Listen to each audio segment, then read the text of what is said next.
Rain pelted the city streets that Tuesday morning. Cars honked, engines roared, and John Carter, a single dad juggling 2 jobs and a 7-year-old daughter, glanced nervously at the clock on his dashboard. 15 minutes late already, and he couldn't afford another warning at work. But then, out of the corner of his eye, he saw her, a young woman, heavily pregnant, standing helplessly at the roadside. Her umbrella had blown inside out. Her shoes were soaked, and panic flashed across her face as cars swerved past. Without thinking, John slammed on his brakes, pulled over, and ran to her side. "Are you okay? Can I help you?" he asked. She gasped for breath, clutching her stomach. "I need to get to the hospital. My car broke down," she said. John didn't hesitate. He lifted her carefully into his car, buckled her in, and drove through the slick streets, dodging puddles and traffic. The minutes stretched, adrenaline and worry mixing with the soft patter of rain on the windshield. By the time they reached the hospital, she was trembling, exhausted, but safe. Thank you. You saved me," she whispered, tears brimming in her eyes. John smiled, brushing it off. "Just glad you're okay," he said. Then he remembered the time. He was almost an hour late for work. By the time he arrived at the office, his boss was waiting. "John, this is the 3rd time this month." "You're fired." John's chest sank. All those months of hard work, all those late nights juggling life for his daughter, it felt meaningless. He grabbed his bag and trudged out, head down, the rain still dripping from his hair. 2 days later, John's phone rang. It was the woman from the hospital, the one he had helped. "Hi. This is Miranda," she said. "I need to see you.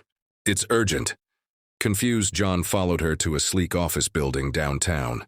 Inside, she introduced herself properly. Miranda Reynolds, CEO of Reynolds Enterprises. Her company, his former employer, was part of a multi-billion-dollar empire. "I haven't forgotten your kindness," she said, smiling. "And I think the world could use more people like you. I want to hire you, not just as an employee, but as someone who leads our community outreach programs. You've got integrity, compassion, and heart." John stared, speechless. The same act that had cost him his job had opened the door to something far greater. Months later, he found himself not just employed, but thriving, making a real difference in people's lives. And every time he passed that same rainy street corner, he remembered, helping someone in need isn't a detour, it's a path. Kindness, he realized, always comes back, often in ways we never expect. John walked out of Miranda's office, still in shock. The rain had stopped, leaving the streets glistening under the morning sun. He thought about his daughter Emma waiting at home, and a smile spread across his face.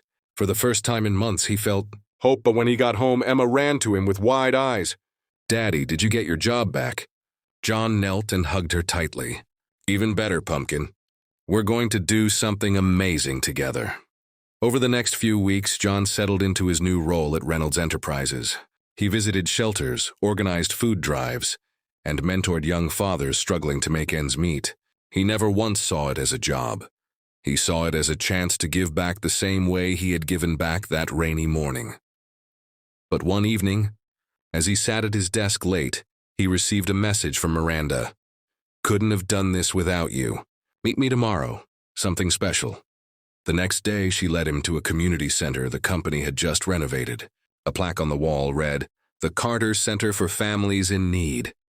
John's jaw dropped. This is for me?" he asked. "For everyone like you," Miranda said, smiling. "You taught us that kindness matters. Your heart built this." Tears filled John's eyes.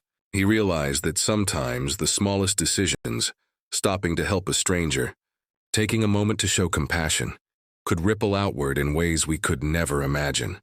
That night, he tucked Emma into bed and kissed her forehead. "Remember, Pumpkin?" he whispered. "Even when life seems unfair, a little kindness can change everything." Emma smiled sleepily. "Like superheroes, Daddy?" "Exactly like superheroes," he said, turning off the light. Feeling like one himself. From that rainy roadside to a center that would help countless families, John's act of compassion had become a legacy, and he knew without a doubt that kindness, true kindness, always finds its way home.